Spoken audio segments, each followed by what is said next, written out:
Nirav memorial charitable trust તેમજ Matoshree charitable trust દ્વારા આયોજિત એકતા કપ સિઝન 5ના ખેલાડીઓની પસંદગી માટે ઓક્શન યોજાયો હતો। 4 સિઝનની અભૂતપૂર્વ સફળતા બાદ એકતા કપ સિઝન 5નો શુભારંભ થવા જઈ રહ્યો છે। ત્યારે ટુર્નામેન્ટમાં ભાગ લેનાર 8 ટીમોના ખેલાડીઓની પસંદગી માટેના ઓનર્સ તેમજ આઇકોન ખેલાડીઓ દ્વારા ટીમના અન્ય ખેલાડીઓની ઓક્શન થકી પસંદગી પ્રક્રિયા અંકલેશ્વરમાં શારદા ભવન ટાઉન હોલ ખાતે યોજાઈ હતી।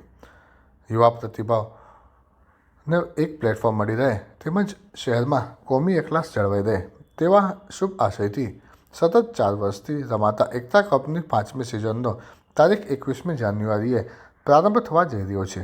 ત્યારે ટુર્નામેન્ટમાં ભાગ લેવા માટે એકતા કપની કુલ 8 ટીમો તેમજ દરેક ટીમના આઇકોન ખેલાડી દ્વારા માં શારદા ભવન ટાઉન હોલ ખાતે તમામ ખેલાડીઓની પસંદગી આમંત્રિત મહેમાનો દ્વારા ચિઠ્ઠી નાખીને પસંદગી કરવામાં આવી હતી।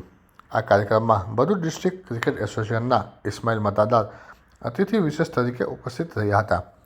પોતાના પ્રાસંગિક ઉદ્બોધનમાં ઇસ્માઇલ મતાદારે ટુર્નામેન્ટના આયોજકો તેમજ ટીમ ઓનર્સને ક્રિકેટ જેવી જેન્ટલમેન ગેમને ડિસિપ્લિનથી રમાડવા ખાસ અનુરોધ કર્યો હતો।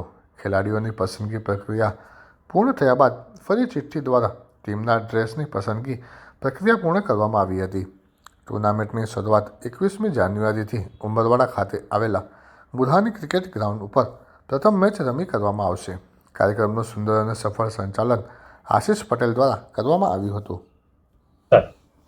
નીરવ મેમોરિયલ ટ્રસ્ટ અને માતોશ્રી ચેરિટેબલ ટ્રસ્ટ દ્વારા અંકલેશ્વર એકતા કપ સિઝન 5નું આજ રોજ શારદા ભવન ટાઉન હોલ ખાતે ઓક્શન રાખવામાં આવેલ છે, જેમાં ઉપસ્થિત અને સ્પોન્સર કરનાર તમામ લોકોનો અમે આભાર માનીએ છીએ અને અંકલેશ્વરની ખેલ પ્રેમી જનતાઓ અને યુવાઓ માટે અને તેમજ એક કોમી એકતા અને સૌહાર્દનું વાતાવરણ જળવાય તે હેતુસરથી આ રમાડવામાં આવતી ટુર્નામેન્ટની ખૂબ આતુરતાથી ખેલ પ્રેમીઓમાં રાહ જોવામાં આવે છે અને તેનું આજે ઓક્શન રાખવામાં આવેલ છે। તો તમામ લોકોનો અમે આભાર માનીએ છીએ કે આટલા એક સરસ આયોજનમાં જેમને એમનો સહભાગ, જેને પણ નાનામાં નાની મદદ કરી હોય, સહયોગ આપ્યો, એ તમામનો અમે અમારા તરફથી, ઓર્ગેનાઇઝર્સ તરફથી એકતા કપના અમે આભાર વ્યક્ત કરીએ છીએ।